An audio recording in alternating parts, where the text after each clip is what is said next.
The next gig, so my family and I, we are moving overseas, but the next gig, I'm gonna come back to Wellington and we're gonna book a hall somewhere. Which one? Te Horo? Yeah, we're doing that one. Yeah, it's not quite Wellington, it's very well. We'll do that one also.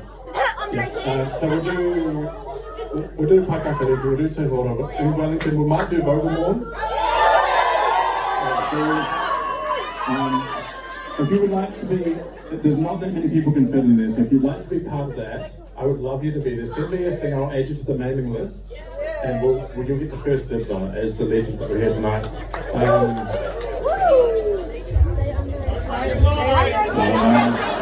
Just a little bit. I was actually just going to sell your information to. GRAEME, would it be under 18? What's that? Would it be under 18? Absolutely, yes. It'll be all ages. Having consulted with my manager for myself.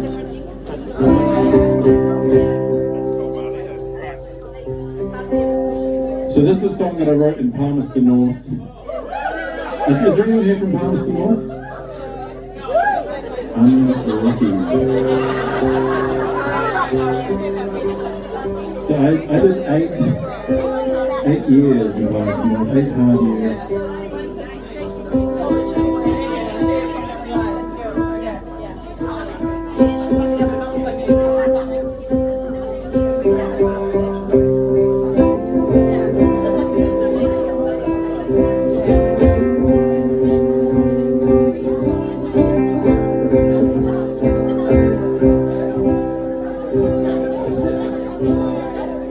Before I start this, I want to say a couple of thank yous. Thank you to the incredible crew here, serving you excellent drinks all night. Give it up for these beautiful people.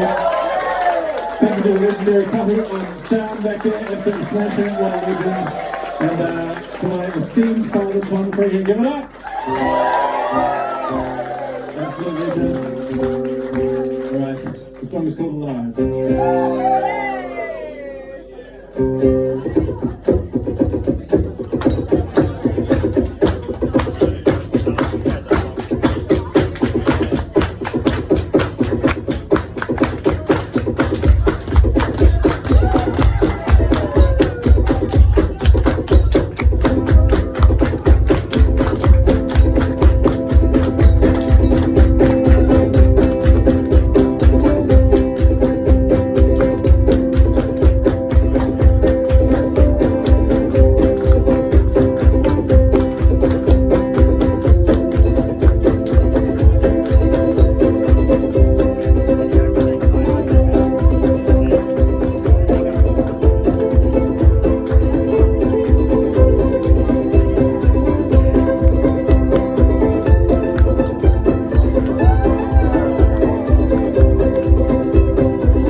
as I was saying, I was living in Palmerston North.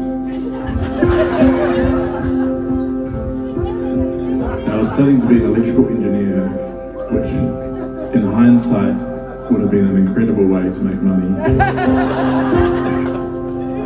But it really wasn't the thing for me. And I knew this because I was going to UCO and I was doing my studies, and then I get to around about 10 o'clock at night and I'd just be like, I'm just going to go for a drive. I would drive out into the Manawatu Plains, and down Gillespie's line, and I would park my car by Harakiki Bush and I would just start walking. And it's completely straight, just a complete grid. And I just walk for like an hour, just in one line. And I get to an intersection and I'd be like, I think I'll go this way tonight. And I'd walk another hour in that direction, and an hour, and then an hour back, and then 3 or 4 hours later I'd be back at the car, and it'd be like 3 in the morning, but I'd feel good. Wow. What is this? I'd be out there under all of the stars, or sometimes just getting absolutely obliterated by sideways rain, or getting chased by farm dogs. But there's just something about being there and just walking and praying and singing. Sometimes I just run and dance down the road. I was kind of going insane in the best possible kind of way. And this is the song that came from that time. I did this for like absolutely months on end. And I wrote the song. If you ever listen to the lyrics of this particular song, it's all about walking at night time, sometimes until the sun comes up. And I used to do this all the time. And the thing that came from that was this kind of appreciation for aliveness. And it did nothing to help my studies at all. But I started thinking about how precious it was just to be alive. And the thing that helped me, I think, was when you're out there under the stars, it's only on the darkest possible nights. There's no moonlight, there's no clouds to reflect city lights. On the darkest possible nights is when you see everything so brilliantly. And I think in the same way, it helped me to understand that you need to contemplate death if you want to understand how alive you really are right now. If you ever go into a cemetery or something like that, you'll see a tombstone with a name on it. And it will say something like, Henry Williamson, born in 1882 in Glasgow, Scotland, and died in Paikakariki in 1952. And you go, wow, what an interesting life that must have been. But there it is between this date here and this date here. It's a whole life between those 2 dates. But then when you think about yourself in this exact moment right now, you have one date beside your name. And that's just the most amazing thing. That means that literally all things are significant. There's nothing, there's no moment that isn't beautiful in its own way. Even the hardest moments have their own unique specialness. And you think about how much would Henry Williamson have given to just be able to take a moment here with us tonight, to endure the cost of living crisis, to spend $300 filling up a tank of petrol. I mean, I guarantee you he would have given the world just to be like, just a breath. And we get to do that every single moment. And so I just wanted to say thank you for being here tonight. It's been such a beautiful night, for sharing all of your aliveness with these beautiful people and with myself. It's been such a joy. Thank you, Hunter.